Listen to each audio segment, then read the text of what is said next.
that camera even on? It's been this long since I've done this, oh my god. So yes, friends, it has been a while, so long in fact that I'm bringing you my August wrap up on the 23rd of September.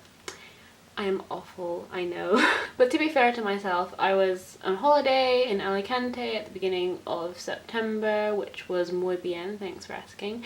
And then I had to move into a new room because I'm renting a place near uni while I'm at uni, and then I actually went to uni and had all uni stuff to deal with, you know, big stepping stones and all that. But yeah, so now I've been at uni for like 2 weeks and I'm back at home and I have some breathing space, so I thought I'm gonna film a video that is kind of irrelevant now because everyone else has already done theirs like 2 weeks ago, but it's fine, we're gonna stick with it and I hope you enjoy regardless. Here's what I read in August. The first book I read in August was actually one of the best books I've read in a long time, and I give it 5 stars. It's one of my favourite books now and it's so good. It's called My Favourite Manson... I don't even know if I'm in focus. Oh my god. Anyway, it's called My Favourite Manson Girl by Alison Umminger, and it is amazing. It follows Anna, who's a 15-year-old who runs away from her parents and her family life. She runs away to LA and then gets picked up by her sister who lives there, and basically has to start researching the Manson cult and Charles Manson, and she's helping with her sister's ex-boyfriend's indie film that he is making. And she basically starts to draw parallels between her life and the lives of the Manson girls, who are the girls who committed the murders for Charles Manson. And it's basically about kind of a loss of identity, which is kind of caused by being insecure as a teenager, not knowing really your place in the world, not really having a place with your family, and that kind of just in-between state of not really knowing anything. And it's really, really, really interesting. It's so well written, it's so memorable, and all the characters are so brilliant and real. I mean, you don't always like them, but they're so flawed, and it's just a wonderful reading experience, and I really recommend it. Then I read Harry Potter and the Cursed Child. I read this obviously like the day it came out. All the mixed feelings. I don't want to talk too long about it because I did a whole video review which is like 10 minutes long, so it would be a bit stupid if I did that again here. But I think my feelings have kind of changed, because if you watch my review, I'm kind of like trying to be positive about it because I think I just wanted this book to be good. But the more I've thought about it and the more that I've kind of simmered on it, I'm just like, why did this exist? Like, this wasn't really needed at all, and it just kind of messed up some of the characterization, and I just... But I'm still kind of wanting to see the play. I go back and forward because I think it would be amazing in terms of like staging and all the sets and stuff, and yeah, I don't know, I'm always torn whenever anyone asks me about this, so yeah. Then I read a graphic novel which was volume 1 of Sandman by Neil Gaiman, which has been on my reading list for literally centuries, but it took me quite a while to read because it's actually quite complex. I mean, when you start it, there are lots of different timelines and that kind of flips back and forward, and they don't seem related, and then obviously by the end they kind of all intertwine.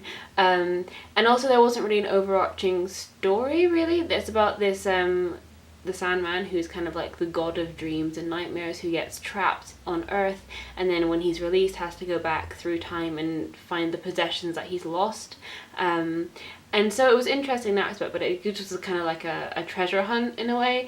So I'm looking forward to see what happens in the next novel, because I really don't know, because it kind of wrapped up his search in this volume. So I'm looking forward to continuing, also because it's set in the DC universe. In this volume you get a cameo from John Constantine, and I'm looking forward to seeing if any other DC characters make their way into the rest of the series. Then I read You Know Me Well by David Levithan and Nina LaCour, and this book follows Mark, who is gay and in love with his best friend, and also Kate, who is a lesbian and she's in love with a girl that she's never met, and they go to the same school but have never really spoken, and then they have a chance encounter during San Francisco Pride, and then they start their friendship and get to know each other over the course of Pride Week.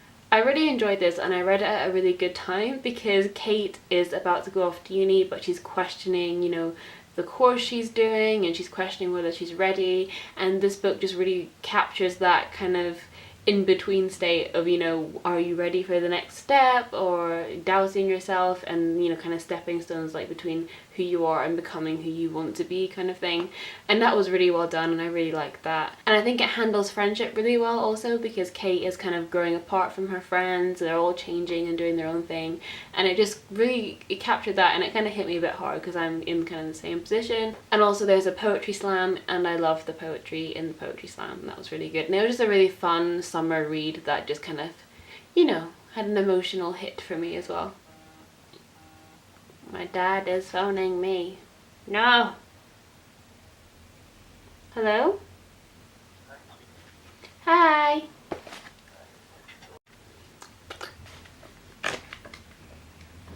So lastly, I read volume 3 of Saga, which is one of my favourite graphic novel series so far. I'm really enjoying it at the moment. I don't know why, but just suddenly I was in the mood for it and I reached for it and it was so good, and I love it.